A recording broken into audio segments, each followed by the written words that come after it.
Hello, and welcome to another episode of Acceptable Madness. My name is Scott, and today we're going to be talking about something that's a little bit close to home for me, which is loss. The reason that I wanted to talk about it is because my dog, which has been with the family for 15 years and some change. I'm not exactly sure when her birthday is offhand, but her name's Maddie. And unfortunately, her health has gotten to a point where it makes sense to put her down over the next few days. So I want to talk about the range of emotion and the coming to terms that I've gone over the past few days, and how that's all been.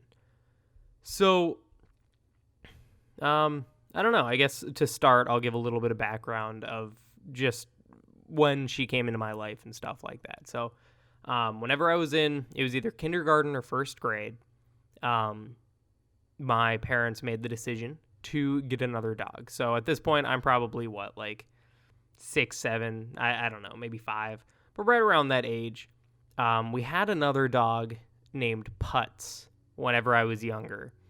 And but I don't remember her very well. I remember she was mostly an outdoor dog.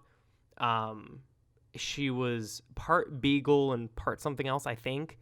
But I don't have a good memory of her because she probably died whenever I was 3, 4, or 5, somewhere around there. But then we decided to get Maddie, who is the dog that I'll be talking about the most. And whenever we got her, there was that decision of what you should name her, and my whole family is going about it. And I was young and all happy to finally get a dog, and one that would be more of an indoor dog, so that I would have a bit more of a relationship with her. And my parents and the rest of my family had kind of decided on the name Maddie, Madison, so Maddie for short.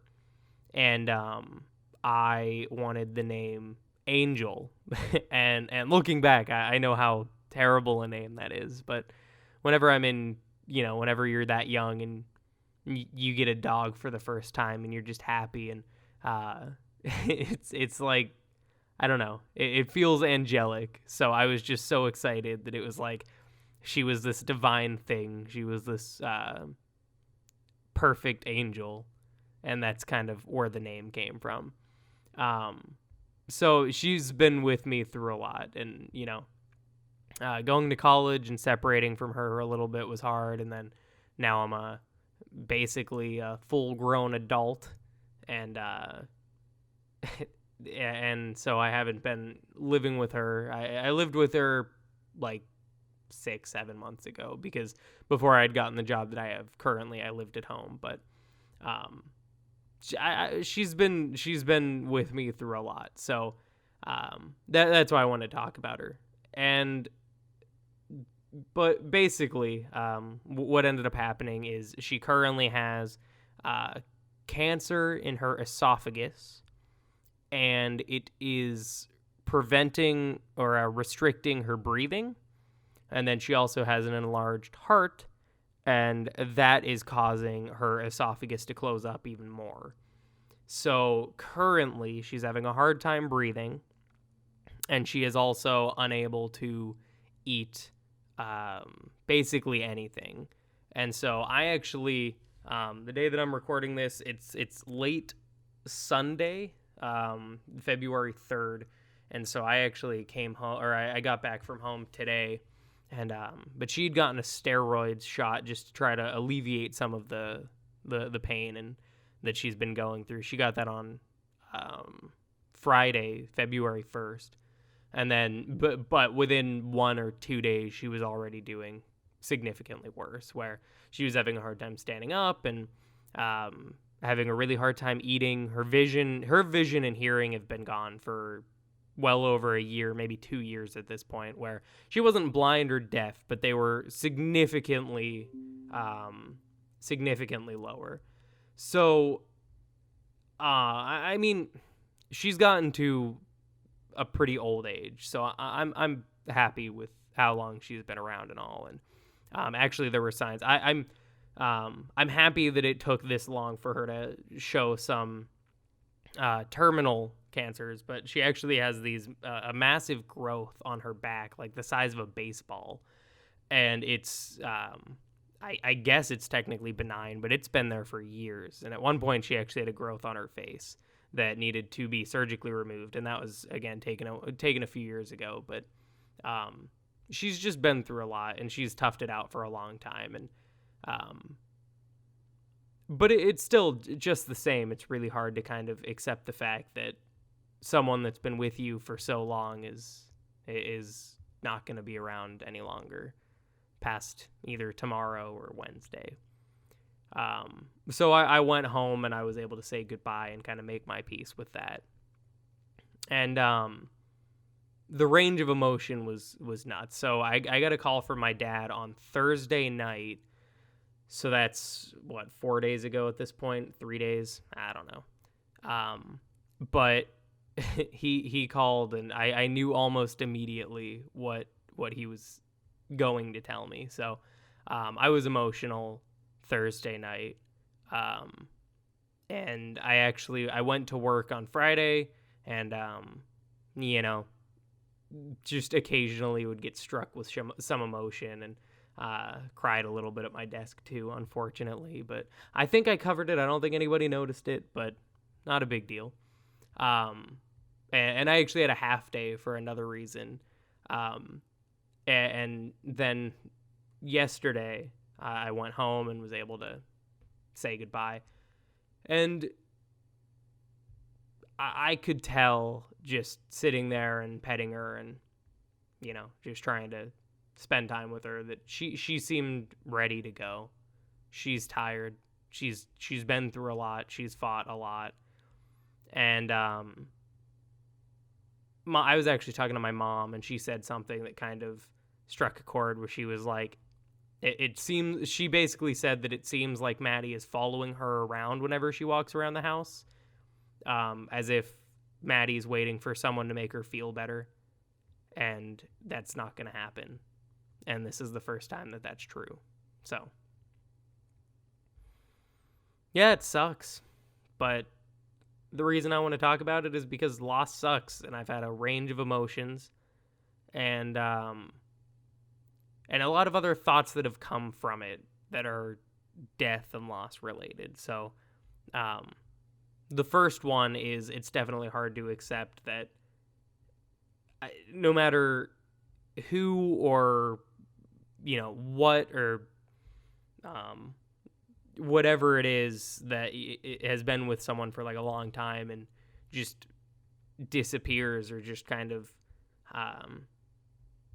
passes away or whatnot, that's going to be hard on anyone, just because of the sudden change. I already don't handle change very well, so change mixed with the fact that it's something that's close to me, and someone that's grown up with me dying, that's super tough. And it's really hard to think about the fact that next time I go home to see my parents, and we have 2 cats, Jade and Spike, it'll be really hard to think about the fact that Maddie's not going to be there. And that's really weird, and that's something I'm really not excited for. But on the bright side is Spike and Jade are still there, and so are my parents. And they'll be able to live long lives too, just like Maddie has. And Maddie had a good life, so it was good. But then it kind of gets you thinking about your own stuff, and just death in general. And so for me, it kind of made me think about the fact that one of the hardest things for me with death is the fact that whenever something dies, whether it's Maddie or in the future me or anybody, everybody likes to think that they're immortal and that they'll live forever and that nothing bad can happen to them, and that everybody's basically an untouchable, but in the good sense.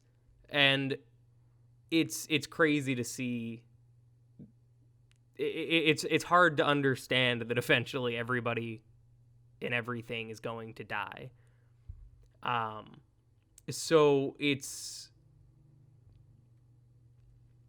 what I struggle with is in the future, whenever I die, there's like an exponential decrease in how often people will think about you. So like if I die today, tomorrow, people will think about me a lot. And then, there's the funeral, and then there's people coping with the grief and all that, like the people that care about me a lot. But as time goes on, like one day, people will care a lot. 5 days, people will still care a lot, but they'll be moving on with their lives a little bit. Like they have daily functions that need to be done. And then 1 month, people will think about me occasionally. They might be sad, but they have to continue. And then a year down the line, on the anniversary of the death, people will struggle. But generally, it's at a point where people have learned to move on, and I'm not a constant thought for them. And that's something that I struggle to deal with because I really want to make an impact on the people's lives that I am with and really try to positively affect them in whatever ways that I can. And although I do think that I do that, I really try hard to do so. And although I do think that is something that I do, it's hard to know that at one point that'll stop.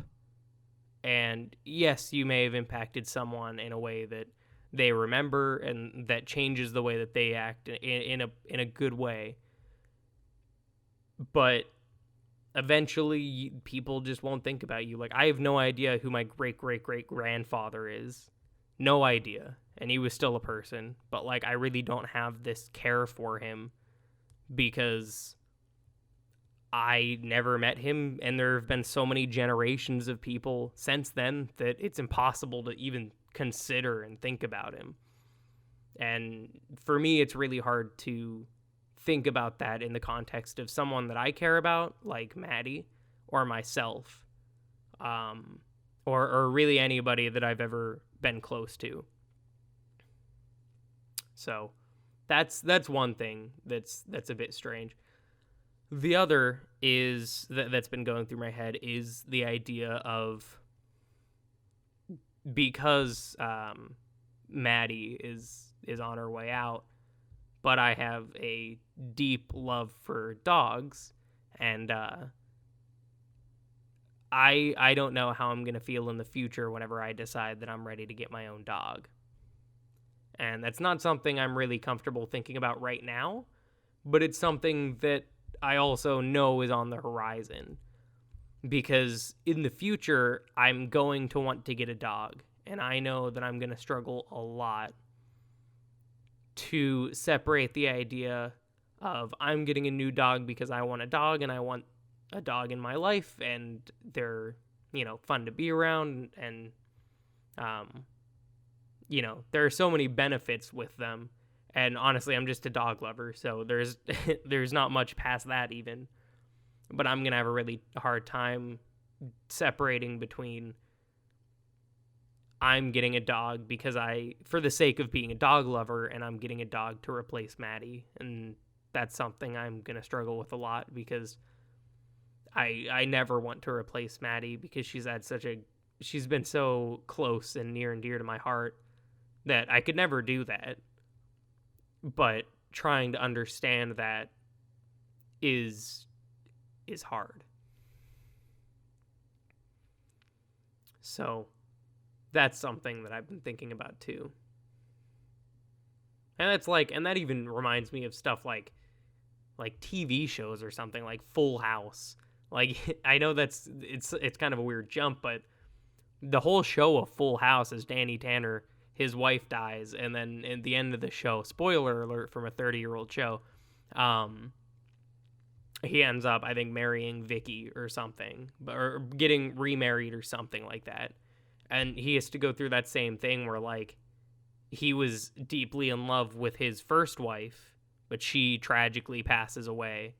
So is he comfortable getting married again in the future because he doesn't want it to feel like he's like basically cheating on his last wife or moving on from her, because that's such a hard thing to do. And that's kind of how I feel about the fact that Maddie will be passing away in the coming days. And then in the future, whenever I decide to get a new dog, it'll feel like I'm cheating on her. Which it won't be. And I know that. And deep down, I know that I'm going to be excited to get whatever dog I get in the future. But Maddie still holds a special place. So, I remember we used to play this game. And it's not a complex game, but it was called Ready, Set, Go.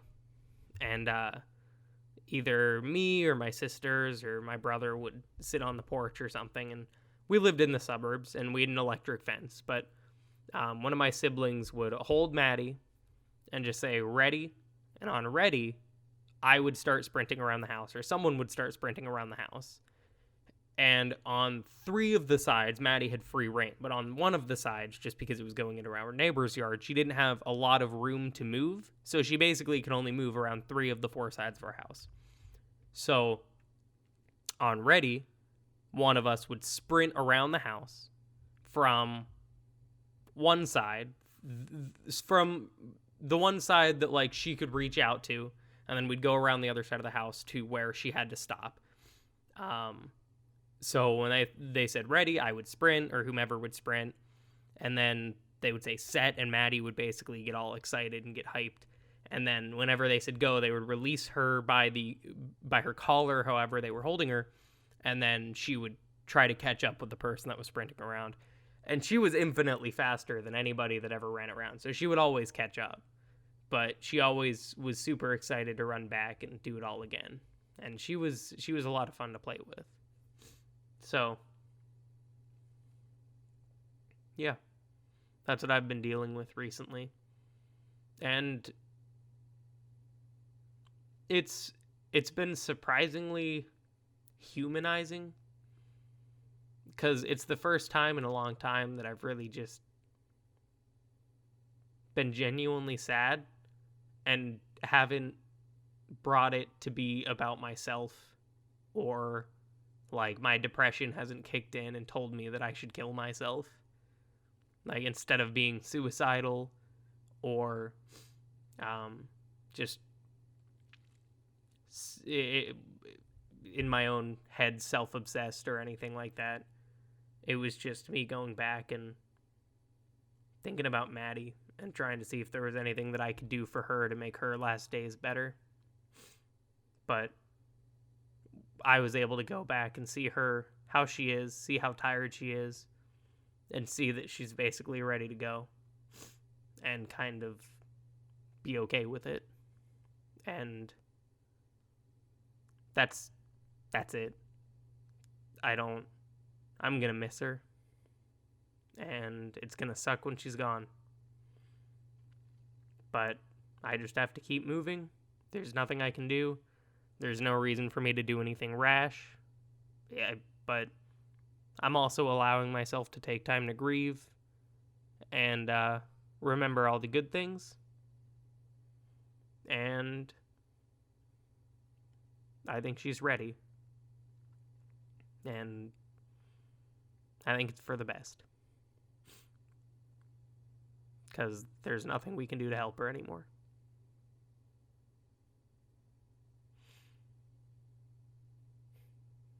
Thanks.